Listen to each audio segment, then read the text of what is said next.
Afternoon, everybody. I just had a video sent to me from a tenanted farmer, and I'd like you to have a listen to it.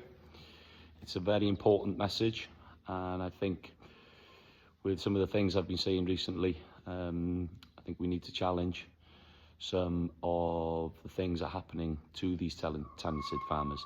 So have a listen, please share it. It's a very, very important video. Thank you. This is Lower Halsden Farm, located between Exmouth Town and Lympston Village. It's a green haven of 110 acres for wildlife, livestock and people. Kate, my wife, and I have farmed here under a farm business tenancy, with our landlord being the National Trust. The National Trust have told us, and indeed given us notice, that we have to be out in May 2026 because they want to take the farm back.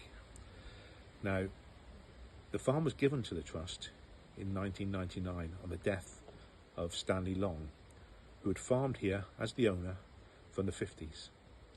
Stanley was concerned that the farm would be built on and developed, and was desperate for that not to happen. He wanted it to remain as a working farm in perpetuity.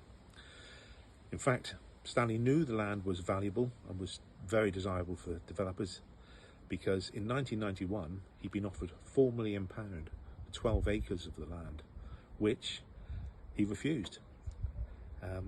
He was desperate for it to stay as a farm, so he gave it to the National Trust on his death in '99, in the belief and the understanding that it would always remain as a farm, with a tenant farmer living and working in the farmhouse.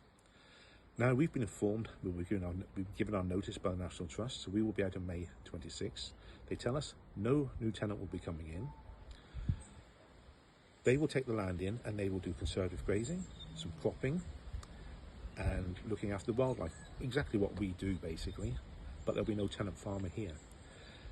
The Trust tell me they have no plans to sell off any of the land at all at the moment. I have no reason to believe they're telling me lies there.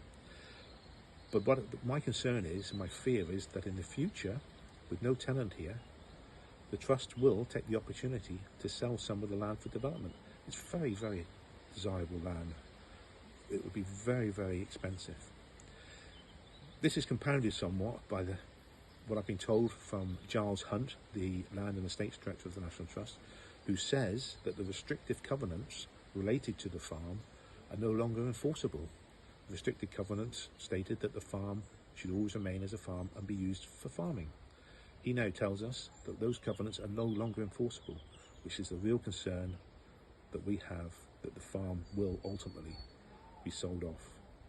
Stanley Long left the farm to the National Trust in the belief that it would always remain a farm with a tenant farmer living in the building. From May 2026, that won't be happening.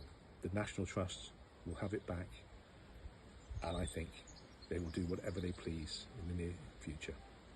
Any support, guidance or advice you can give us would be very welcome.